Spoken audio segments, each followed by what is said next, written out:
these feminists also want to go, also let's throw out gender. And you're like, whoa. Gender is biological. If you're going, men have, this is just biology, men have about 10 to 12 times as much testosterone pumping through their body as women do. If you don't think that has an effect on personality, right, like that's if you ridiculous. think, if anyone who knows anything about biology would say raising your testosterone levels by 10 to 12 times is not going to have an effect on you. Just that. They don't even do that with transgenders. They don't do it 10 times. Yes, no. They give you like a little bit, and it has a huge effect. And there's a big debate, by the way. If you're an MMA fighter and you get caught doing testosterone replacement therapy, in other words, upping your level of testosterone, you get fucking suspended because that's cheating. Well, you can't fight another man when your testosterone levels are higher than theirs. First transgender friend I ever had when they finally started making the transition from woman to man, the first thing they made clear to everybody was like, I'm a lot hornier and I'm a lot angrier. Right. Like, yup. Yeah, that's what it is. Walking around all day, just horny and angry all fucking day. That's what it is. Thank you. Welcome to our world. Right? Yeah, that's what did you think it was going to be? Did you think it was just going to be playing baseball? Yeah, no, it was just like, you can play cash out. No. It's rage and just wanting to fuck everything. It's kind of hard, confusing, and you still want to do it all fucking day. Well, here's what's interesting. We had Christopher Ryan on here. He wrote this book, Sex at Dawn. It's just his book. Dr. Christopher Ryan. Check his book What's out. It called? Sex at Dawn? Sex at Dawn. It's amazing. He does this whole thing about the bonobo monkeys, and they're the closest to us, and knows that sex and how we hook up and stuff. It blew my fucking mind. And it was just crazy because we had him here, and I was like giddy, like if. I don't know. As if Mickey Gall was here. Yeah, like... right. Isn't it a weird thing, dude? I've had, like, this experience, too, with my podcast where there'll be, like, someone whose book you read, and you're like, dude, this guy's fucking brilliant. I want to get him on. And then they're, like, into the idea of... And you're almost like, when you read someone's book and you think they're brilliant, you almost put them up on this thing. But then they look at you and they're like, a chance to talk about my book in front of thousands and thousands of people. Of course I'd want to do that. Like, why would I not want to do that? What author wouldn't want to do it? This dude came in here, and he goes, you got to get your balls back. And I was like... How the fuck do you know that? It's like, that's my theme. It's on the wall. Trademark that. Yeah, right. So he came on and he talked about he talked about this, somebody who was a transgender who was in the transition, and he said that this person that was explaining to him, because he interviewed people, transgenders and stuff, and he said that she would.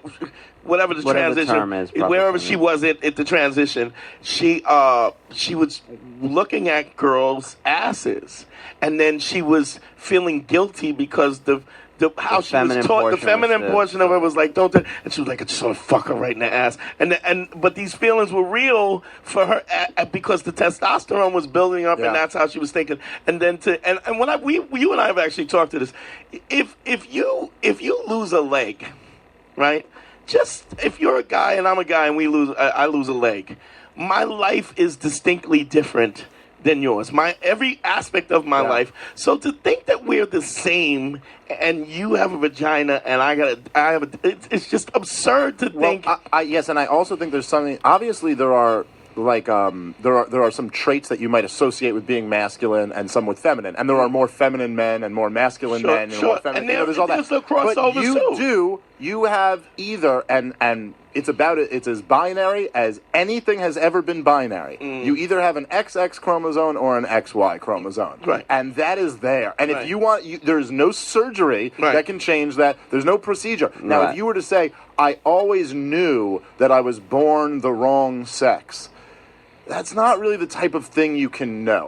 Look, I'm an absolute libertarian. I think you should be free to do whatever you want to do. If a doctor's willing to do it. And I believe don't be a dick to people, whatever. Yeah. But I'm not going to participate in your delusion. Right. I'm interested in science. Right. You have freedom to be religious and reject all of science. But I believe in science. You can say that psychologically you feel like you're a woman. You can feel however the fuck you want to. Right. Rachel Dolezal can feel like she's black, but she's not. She's not. Black's a thing. Right. It's not just. We didn't just. You could just say like, oh, I feel a certain way, but there were different human beings in Europe and Africa and Asia and different areas, and they evolved differently. Right. And why would we throw that out? Now, of course, I'm not saying like there should be different rights for different people. I don't believe that at all. But that's not even the question. But we're talking. Well, it's a funny thing. Even when you come to the race question, people are going, well, I'm colorblind. No, you should be color brave. You need to recognize the differences in people. We're just color aware. See exactly everything. You should see exactly. Don't shut anything out. Exactly. Well, what Martin Luther King said, which is part of the reason why he was the leader of the civil rights leader, because he did kind of just nail it. But the essence is that you should judge a person on the content of their character. It's a much better, in any way, if you're not a retard, it's a much more intelligent way to judge people. If you don't, judging people based on color is like a very